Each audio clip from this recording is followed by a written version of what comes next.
pertama kali ditugaskan naik pesawat terbang. Saya belum pernah naik pesawat terbang. Sementara teman-teman dosen juga nggak ada yang ngajari, malah mempertanyakan. Saya itu mau naik pesawat terbang itu bagaimana caranya? Itu pengalamannya sampai sekarang tidak pernah saya lupakan. Bisa masuk kuliah di UT asal mereka punya ijazah SLT atau yang sederajat. Tahun berapapun boleh. Jadi ijazah SLT saya tahun 91 boleh? Boleh. 70-an? Boleh, yang penting ijazah kan asal ada masih sehat. Kan indeks pembangunan manusia Provinsi Banten diukurnya salah satunya dari mereka-mereka yang kuliah. Oh iya. Kalau orang Banten tiba-tiba kuliah tidak di Provinsi Banten kan nggak tercatat Ya, sebagai mahasiswa indeks pembangunan sumber daya manusia orang Banten.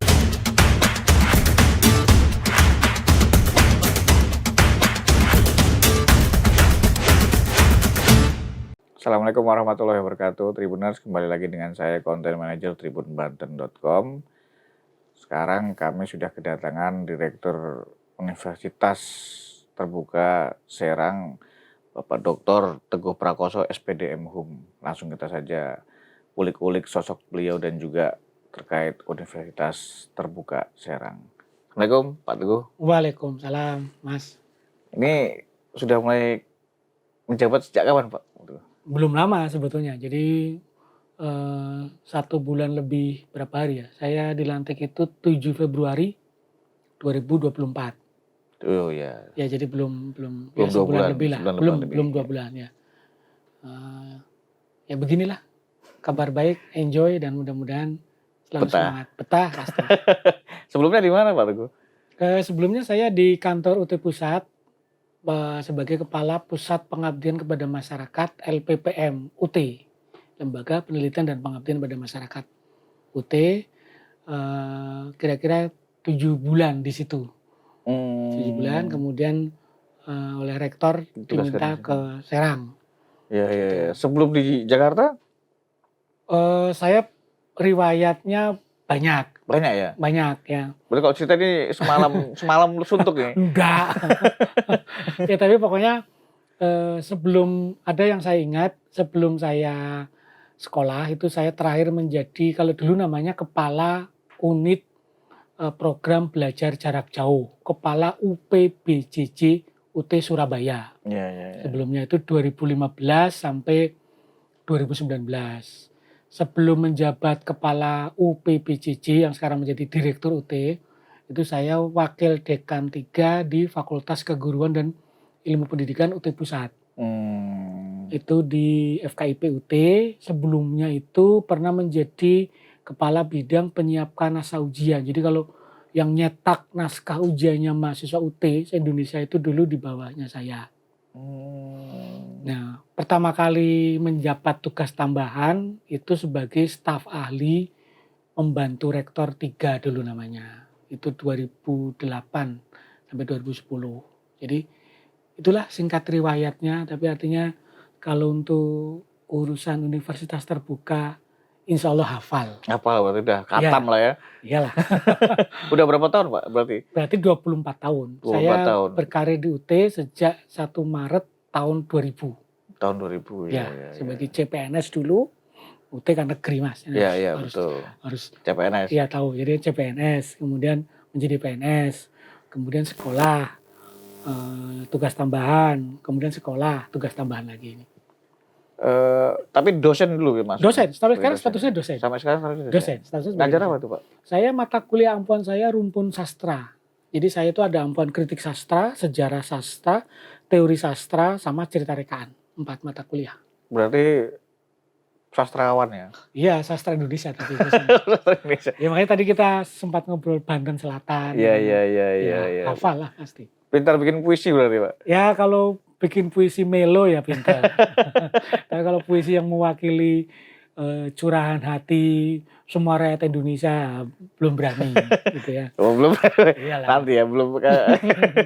Nah Pak, kalau di UT itu direktur itu sebagai puncak karir atau bagaimana Pak? Iya, kalau direktur itu ya sebenarnya bukan puncak karir. Kalau di UT itu kan pertama harus kita bedakan dulu antara tugas tambahan dengan tugas sebagai dosen. Hmm. Kalau tugas sebagai dosen, puncak karirnya itu adalah menjadi guru besar. Guru besar, Ya, betul. profesor gitu Profesor, ya. Itu ya. sebagai dosen. Nah, kalau tugas tambahan, pasti puncak karir itu adalah kalau di lembaga perguruan tinggi ya rektor. Rektor. Itu paling tinggi. Kalau direktur itu sebetulnya eh, rektor mini. Ya, jadi dia pemimpin UT daerah daerah, gitu betul, ya. betul, Dia betul. harus bertanggung jawab kepada rektor.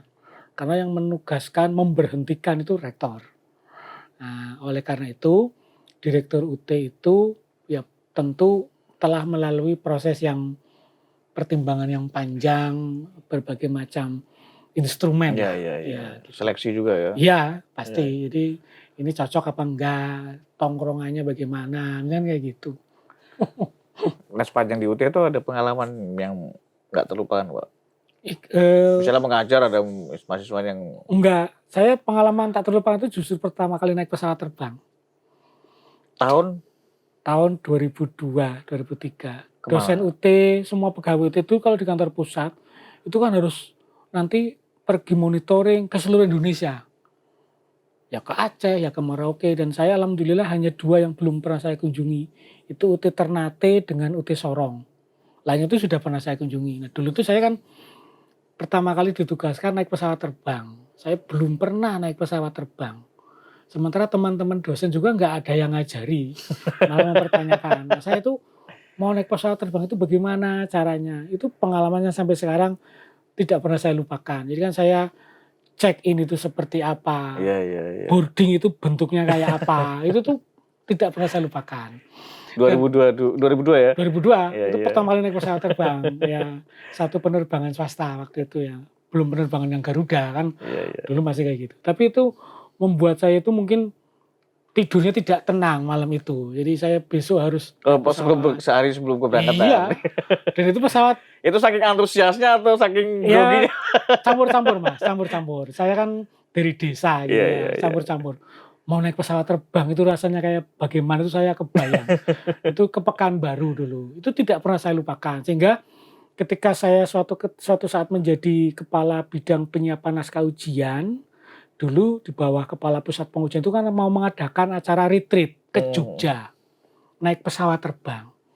Saya merasakan bagaimana teman-teman naik pesawat terbang pertama itu susah, sehingga saya dulu membuatkan cara dalam bentuk teks naik pesawat terbang untuk staf-staf saya. Tips lah ya? Iya, jadi misalnya naik pesawat terbang itu ada check-in itu begini-begini. Nanti di dalam pesawat itu ada kursi, ada tempat makan, itu jangan dibuka-buka dulu. Di dalam pesawat itu ada toilet, tapi kalau bisa pipisnya di luar saja dulu, jangan nutup buka jendela misalnya. Itu saya berikan rundown itu, karena pengalaman buku ketika saku. buku saku itu tidak pernah saya lupakan seumur hidup. Bahkan sampai sekarang saya terngiang ke Pekanbaru itu, oh begini ya naik pesawat. Ternyata setelah di langit nggak kerasa apa-apa gitu. Tiba-tiba mau turun saja, ngebutnya di mana gitu. Itu benar-benar tidak terlupakan. Berarti kalau nggak jadi dosen UT nggak bisa naik pesawat ya? Iya, dia tidak sesering. Iya, kalau di UT alhamdulillah, kalau bahasa riaknya itu pamernya kartu Garuda yang paling tinggi pun punya akhirnya. Karena tadi intensitas terbang gitu ya. Itu keunggulan di UT. Karena di UT kan ada di banyak pulau. Bahkan saya pernah ke pulau yang namanya Pulau Matak. Pulau Matak itu Pulau Palmatak di Batam. Itu pulau kecil di Kepulauan Batam yang ketika itu ada mahasiswa UT, dan saat itu saya ke situ itu harus numpang pesawat charter miliknya perusahaan minyak. Nah, cerita menarik Mas, ketika di sana pas mau pulang nggak bisa pulang karena seatnya selalu penuh. Padahal saya itu dititipkanlah oleh pemberi beasiswa itu naik pesawat minyak itu yang digunakan untuk mobilitas pegawai Star Energy, ConocoPhillips, saya ingat waktu itu. Jadi kalau dia mau libur kan dia naik pesawat gratis. Nah saya karena di situ ada mahasiswa UT yang dibiayai oleh Star Energy, saya mantau pas pulang mau dititipkan di pesawat itu. Cuma pesawatnya penuh terus. Jadi saya itu sampai 10 hari di Palmatak itu. Iya. Itu perjalanan dinas terlama karena tidak ada pesawat. Jadi tiap hari hanya ke pantai, lihat, Kalau naik bis kan balik bisa lagi. berdiri ambil megangan gitu ya. Iyalah, ini nggak ada pesawat, nggak ada Iya, selain iya, pesawat iya. itu juga tidak terlupakan. Berarti total UT berapa Pak se-Indonesia itu? Ada 39 kantor UT daerah namanya, plus 1 kantor UT luar negeri. Jadi UT itu ada 40 kantor UT daerah. Jadi supaya teman-teman apa namanya tadi Tribuners ya, Tribun Banten ya. ya Tribun Banten itu paham bahwa di UT itu organisasinya ada rektor UT, bener, ada kantor pusat di Pondok Cabe. Nah setiap provinsi itu ada kantor cabang UT.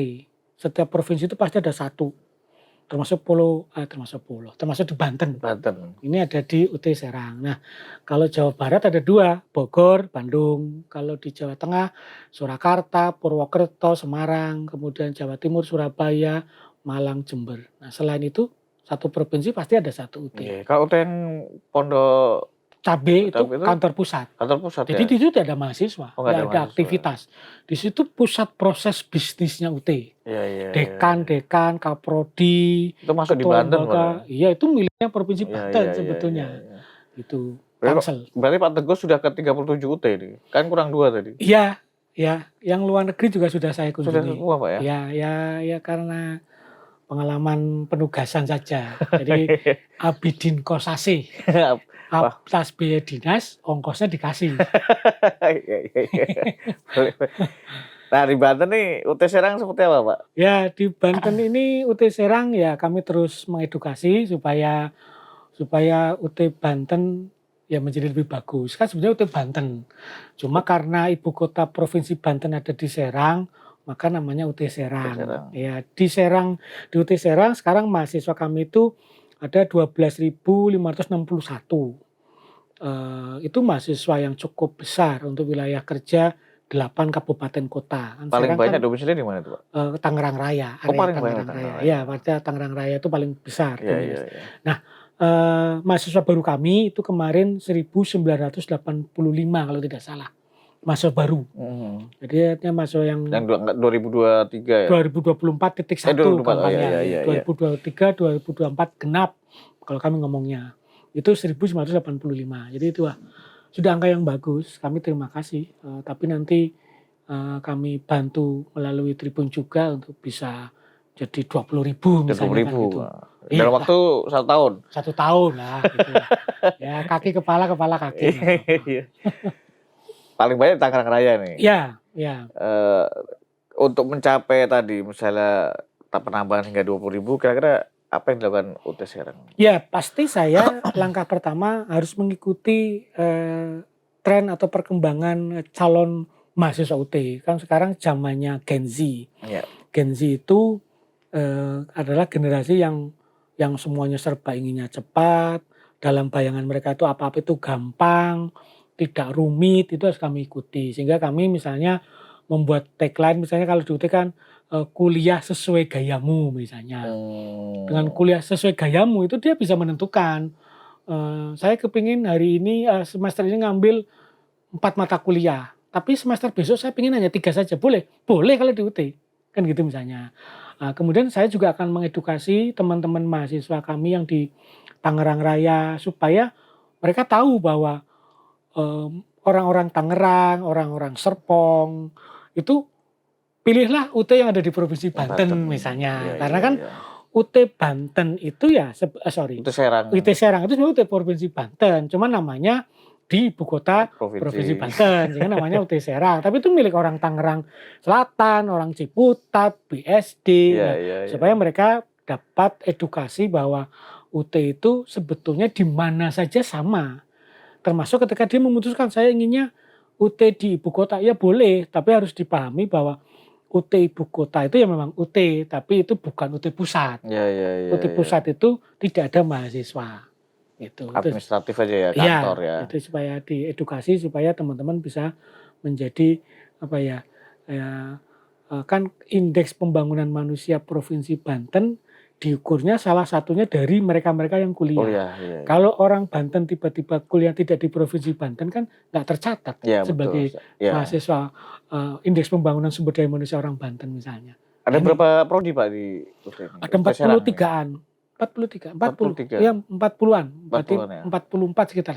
Banyak prodinya banyak. Yang paling banyak mahasiswanya? Manajemen. Manajemen ya. Manajemen itu sekarang best seller. Nomor 1 itu manajemen, nomor 2 itu masih teman-teman guru SD. Jadi PGSD itu masih nomor 2, nomor 3 itu ilmu hukum. Oh, hukum sekarang. Ilmu hukum itu ratingnya kan manajemen A, PGSD A, ilmu hukum A, akreditasinya A. Akreditasi. Itu kan pengaruh juga. Iya. Jadi kalau akreditasinya perguruan tinggi prodinya bagus, pasti gampang. Gitu. Kenapa harus memilih UT Serang, Pak? Ya sekali lagi tadi, artinya kan kita bersama-sama berjuang. Kalau bahasa pendidikan tinggi itu namanya ada istilah APK, Mas. APK itu angka partisipasi kasar. Angka partisipasi kasar itu data yang menunjukkan berapa besar persentase warga Banten yang kuliah atau menempuh pendidikan studi di S1. Nah, Banten yang wilayahnya 8 kabupaten kota, itu potensi mahasiswa untuk kuliah itu sebetulnya sangat tinggi. Tapi mereka ketersebarannya itu belum rata. Misalnya kayak Tangerang Selatan, Kota Tangerang itu sangat tinggi. Tapi mereka misalnya memilih ke universitas terbuka yang metropolitan Jakarta. Nah, yang Tangerang, Serang, Cilegon, Pandeglang, Lebak, nah, baru yang UT Serang. Nah, ini harus kita jembatani namanya. Jadi memang UT membolehkan mahasiswa kuliah di mana saja, yang terdekat, yang termudah itu benar. Tetapi kalau partisipasi teman-teman itu membangkitkan angka positif atau optimisnya Pemprov Banten untuk meningkatkan APK kan lebih bagus. Ya, jadi indikator ya. Indikator. Jadi ternyata orang Banten yang kuliah banyak loh. Iya. Tapi kalau ada yang menjadi di daerah-daerah yang penyangga ini kan sensitif. Tidak hanya Tangerang, misalnya yang Bogor, Depok itu juga kan irisan gitu ya. Jabar sama DKI. Ya misalnya itu juga sama. Jadi dilema ini siapa saja akan menemui ini. Jadi saya paling mengedukasi seperti ini. Gitu. Mengapa UT Serang? UT Serang pasti akan lebih baik, dan kami juga sudah membuat tagline UT Serang kita semua.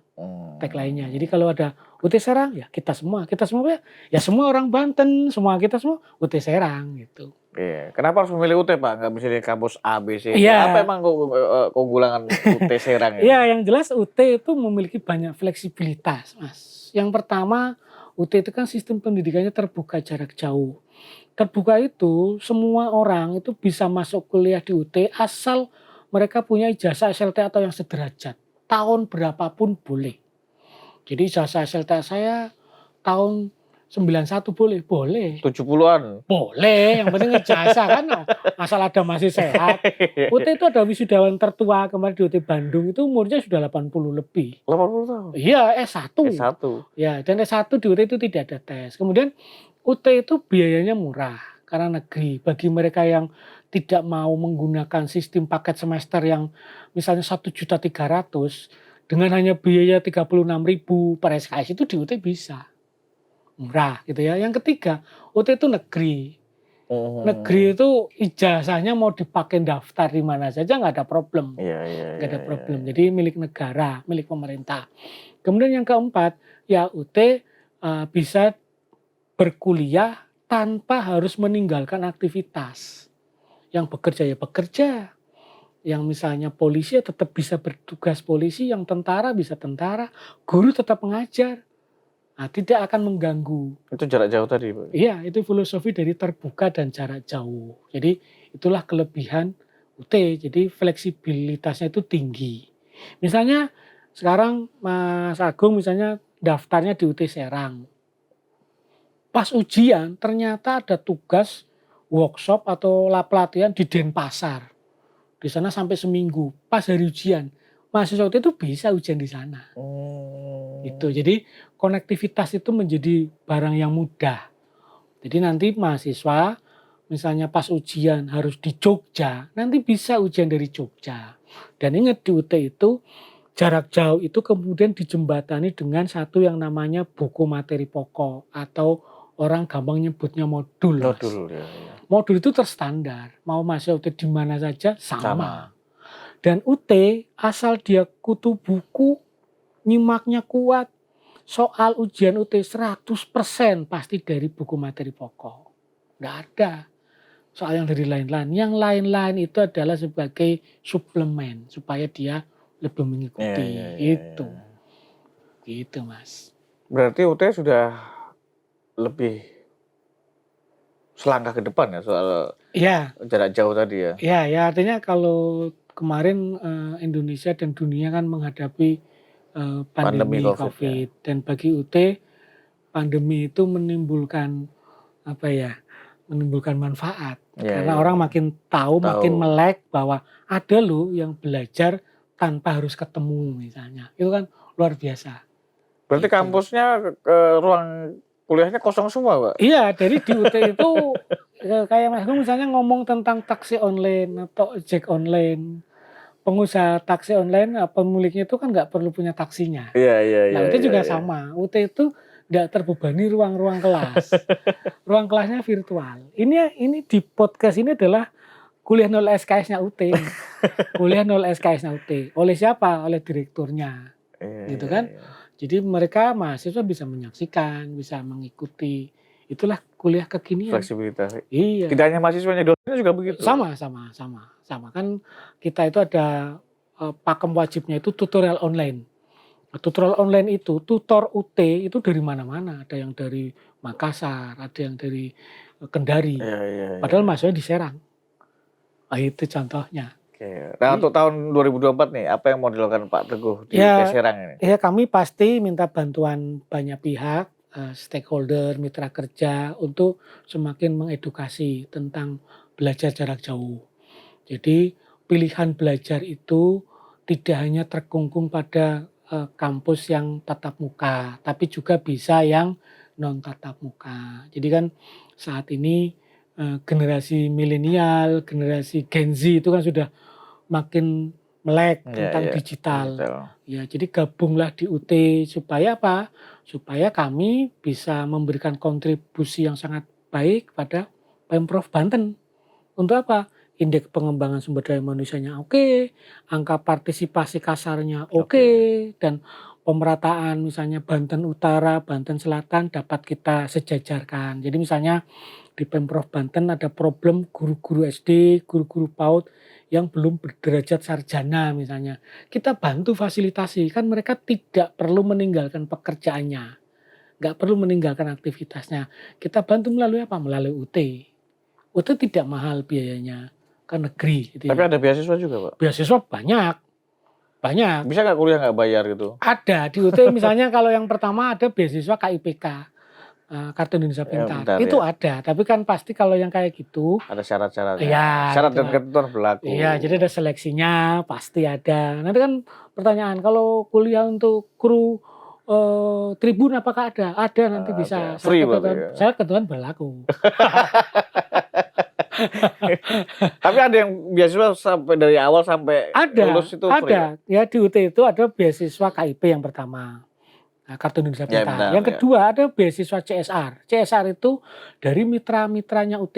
UT itu kan PTNBH dan punya banyak mitra perbankan. Iya, iya, Mandiri, BRI, BTN itu setiap tahun pasti ngasih beasiswa CSR.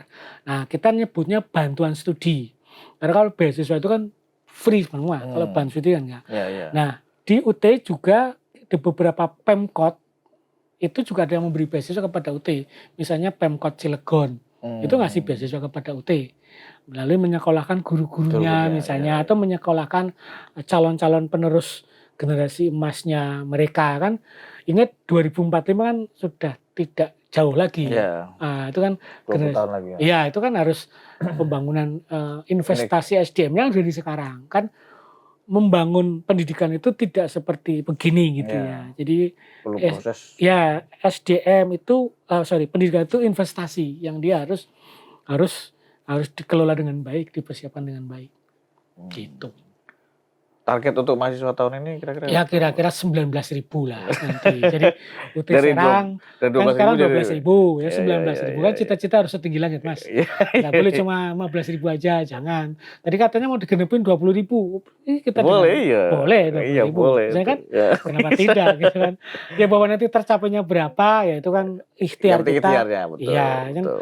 Oleh karena itu saya pimpinan UT Serang mengajak ya teman-teman dari Tribun, teman-teman dari mitra kerja yang lain untuk berkolaborasi membantu kami, artinya niat kami tulus ingin membantu mengangkat indeks pembangunan sumber daya manusia, ingin memberikan apa ya dharma bakti kami kepada negara melalui Provinsi Banten. Iya iya iya. Kan kalau cita-citanya kan harus seperti itu gitu ya. Jadi ya merah putih. Cita-cita mulia kan, Pak? Iya harus begitu. Guru kan harus begitu, dosen Betul. kan harus begitu. Oke, terima kasih Pak Teguh. Ya, Semoga apa terima yang bisa kasih. diceritakan bisa tercapai dan Amin, terima semangat kasih. sehat selalu. Ya, terima kasih banyak. Ini adalah kesempatan perdana podcast saya. Akan tercatat juga dalam ingatan saya. Oh, jadi pengalaman yang tidak terlupakan ya, Pak? Iyalah, seperti tadi naik pesawat terbang ya. Iya iya.